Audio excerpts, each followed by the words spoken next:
ये हमारे अंतिम जन्म की सूचना है। यदि हम कृपा का आदर करते हुए जो उपासना पद्धति मिली है उसमें अपने जीवन को अर्पित कर दे तो प्रियालाल की अहेतु की कृपा से ये हमारा आखिरी जन्म होगा। दुख क्लेश अशांति सदा सदा के लिए मिट जाएंगे।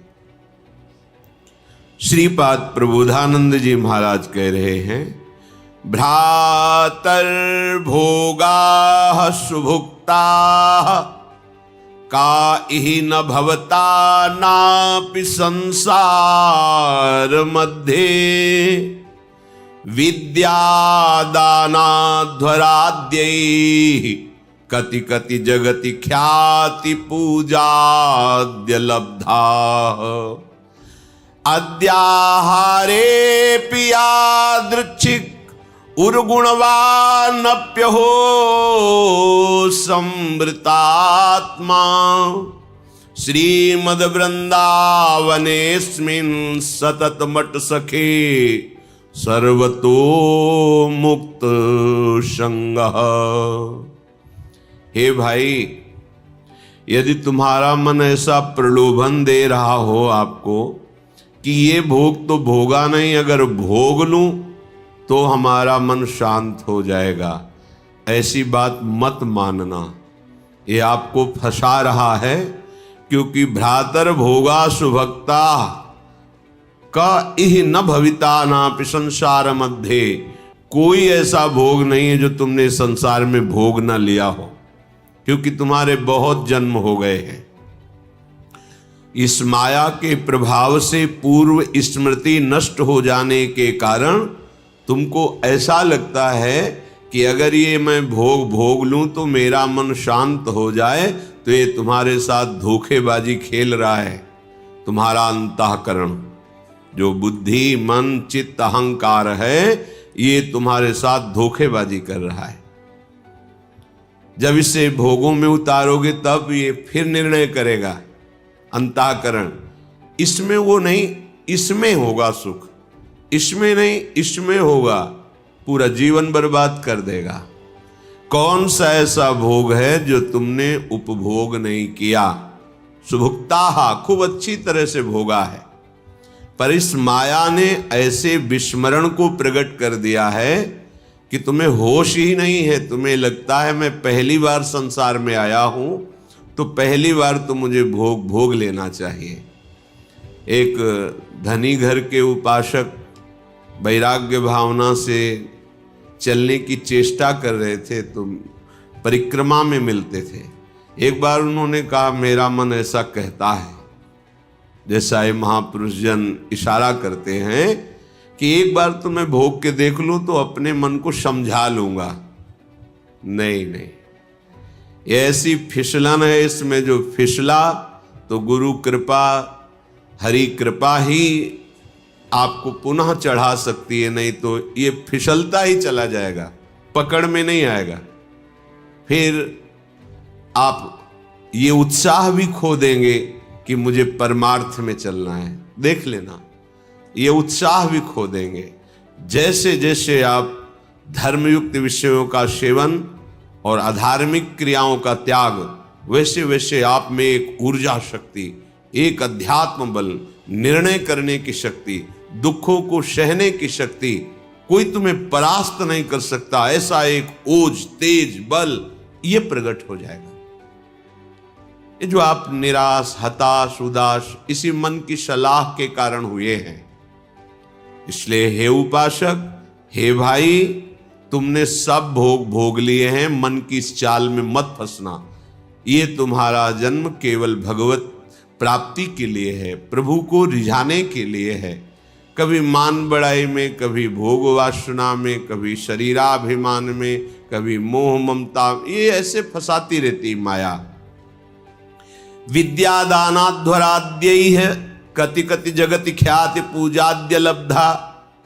कभी कभी मन धर्म की आड़ में दान पुण्य आदि की भावना से अहंकार को पुष्ट कराने लगता है। अंतःकरण चतुष्टय में 4 धर्म है, बुद्धि का काम निश्चय करना है, मन का काम संकल्प विकल्प, चित्त का चिंतन, अहंकार का स्वीकार करना। मैंने ये कर्म किया, मैं ऐसा कर्म करूंगा, मैंने ये भोगा, आगे ऐसा भोगूंगा।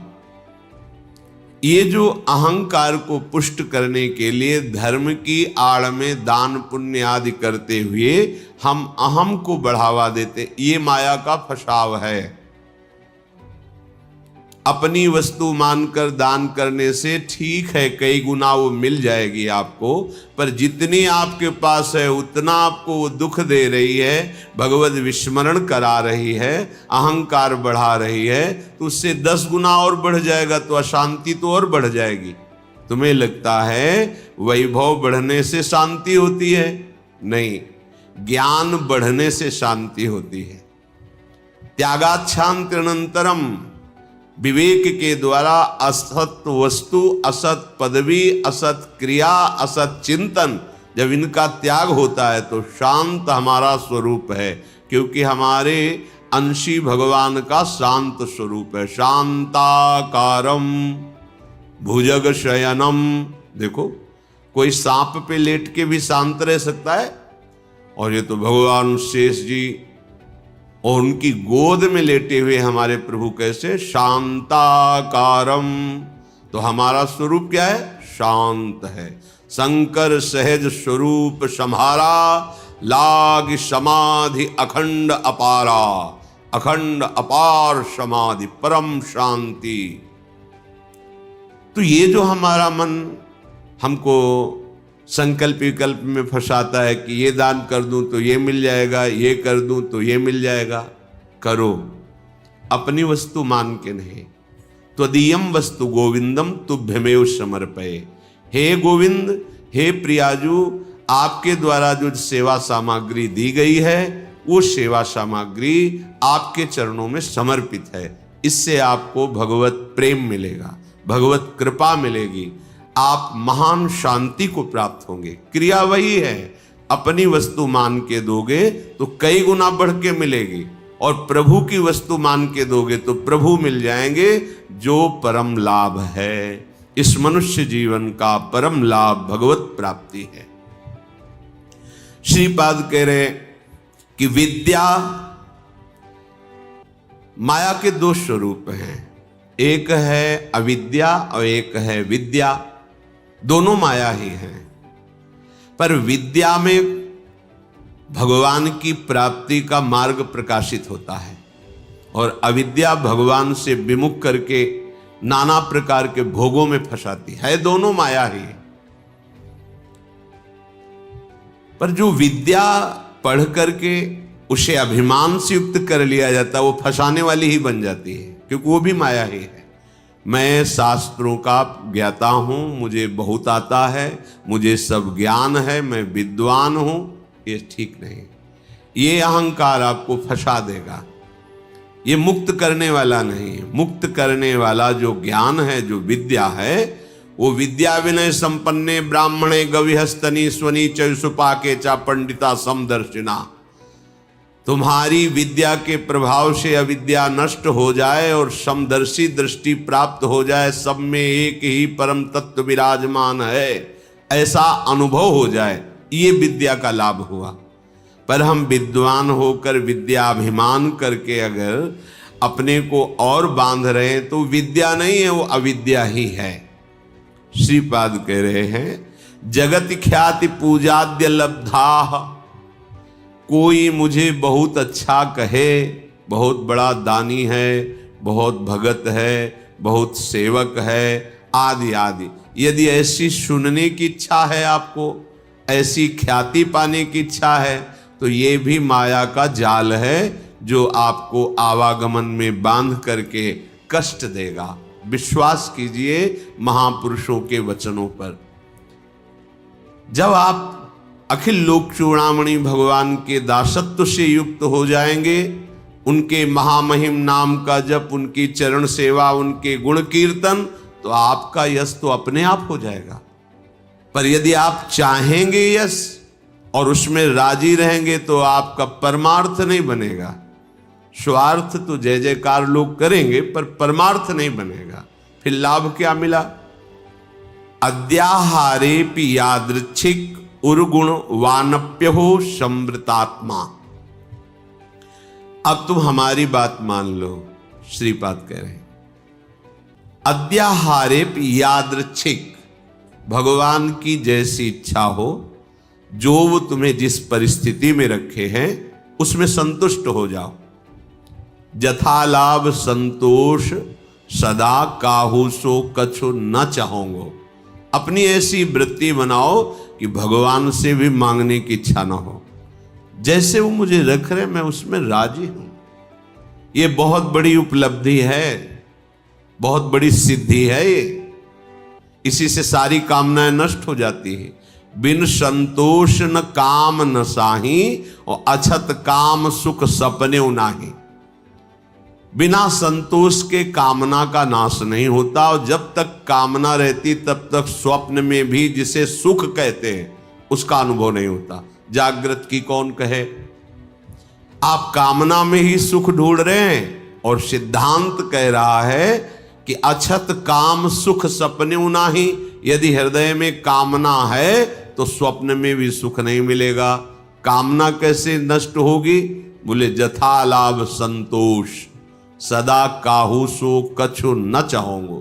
मैं सदा संतोष धारण करूंगा कि मेरे प्रभु ने जैसा विधान कर दिया है हमारे लिए पर्याप्त है।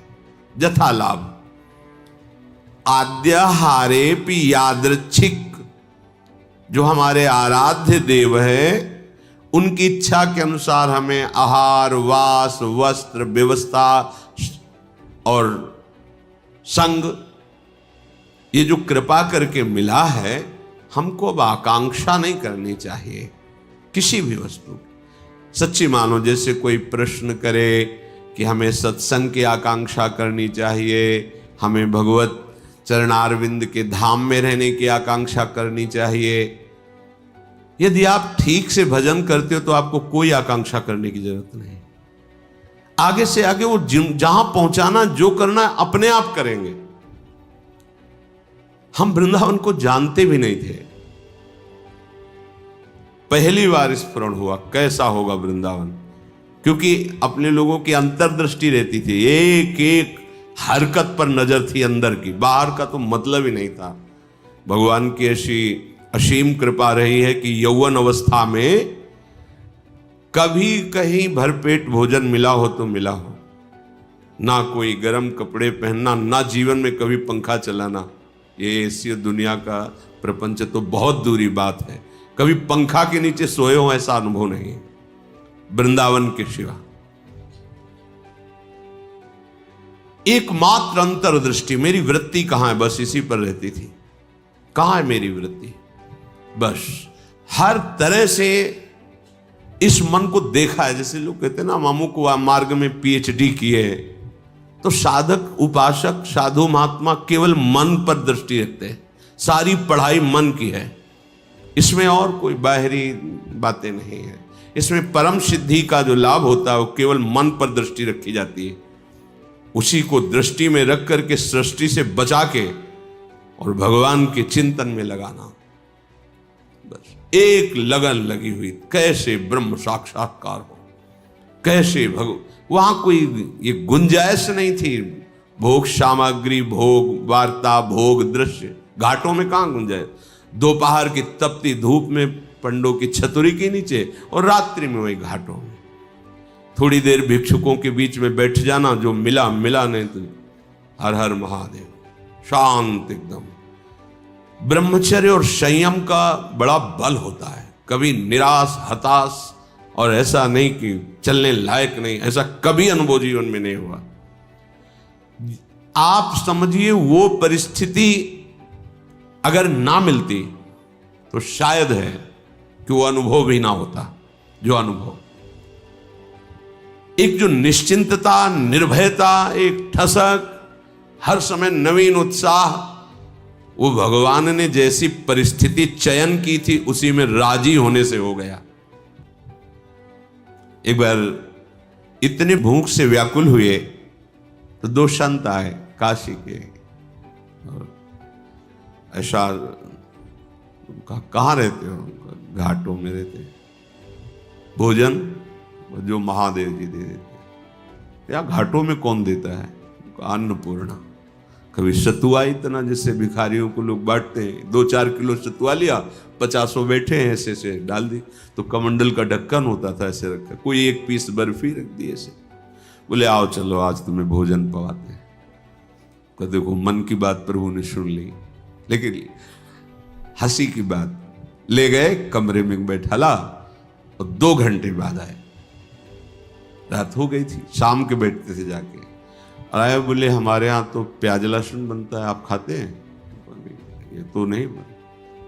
महादेव हाँ निकले, खूब हंसे कि ए मन, देखा तेरी चालबाजी नहीं चली। नियम लिया था कहीं नहीं जाएंगे, पर इतनी व्यवस्था हम अपनी तरफ से ले गए और देखा तुम्हें उत्तर दिया महादेव, चल आज के बाद कोई बुलाए भी तो नहीं जाला है। जथा लाभ संतोष सदा का, ये बहुत बड़ी उपलब्धि का मार्ग है।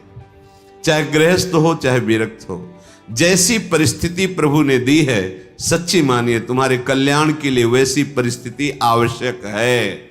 आप कह सकते हो बड़ा घर में प्रतिकूलता रहती, जरूरी है प्रतिकूलता। भगवत प्राप्ति के लिए जो तुम्हें प्रतिकूलता मिली जरूरी है, बड़े बड़े सिद्ध भक्तों को मिली है। आप तो अभी भक्ति के मार्ग में कदम रखना चाहते हैं, और जो भक्ति के सुभट हैं उनके साथ भारी से भारी प्रतिकूलता हुई। हम प्रतिकूलता का निरादर न करें, वो भगवत कृपा है जो मुझे दलदल से निकाल रही है। सबका स्वरूप सामने आ रहा है। रहीमन विपदा हो भली, जो थोड़े दिन होए, हित अनहित या जगत में जान परे सब कोय। तो अद्याहारेपि यादृच्छिक उर्गुण वा नप्यहो समृतात्मा। जब आपको जैसी परिस्थिति में रखा गया उसके बदलने के लिए आप दिखावा न कर दे, दिखावा होता है। ब्रह्म बोध प्राप्त करने के लिए एक महापुरुष मिले थे, उन्होंने कहा था कि अपने गुणों को प्रकाशित ना करे, मौन का आश्रय ले, और ऐसे जैसे कोई विक्षिप्त हो ऐसे रहे, फिर उसकी जो यथालाभ व्यवस्था होती उसमें रहे तो उसे बहुत जल्दी ब्रह्मबोध प्राप्त हो जाता है। अपने गुणों को प्रकाशित करके, अपनी महिमा को प्रकाशित करके उसका उपभोग करने लगे तो फिर वो स्थिति से गिर जाता है, वो उस चरम अवस्था को प्राप्त नहीं होता। गंगा किनारे एक से एक महापुरुष, एक से एक दिव्य अनुभवी महापुरुष, यहां कह रहे उर्गुण वानप्य हो समृतात्मा। आप अपने गुणों को प्रकाशित करके ऐसा कहीं उपभोग तो नहीं कर रहे, अपने सम्मान का गुण प्रदर्शित करके, चाही हुई वस्तुओं का, मानी हुई मान्यता का यदि उपभोग कर रहे हैं तो आप अपने मार्ग से गिर जाएंगे। आपको गुण प्रदर्शन नहीं करना। हम प्रभु के गुण गा रहे हैं, प्रभु का नाम कीर्तन कर रहे हैं, प्रभु की सेवा कर रहे हैं, प्रभु का जस गा रहे हैं। हजारों को लाभ मिले, लाखों को लाभ मिले, करोड़ों को मिले, सबका मंगल हो, कोई परेशान।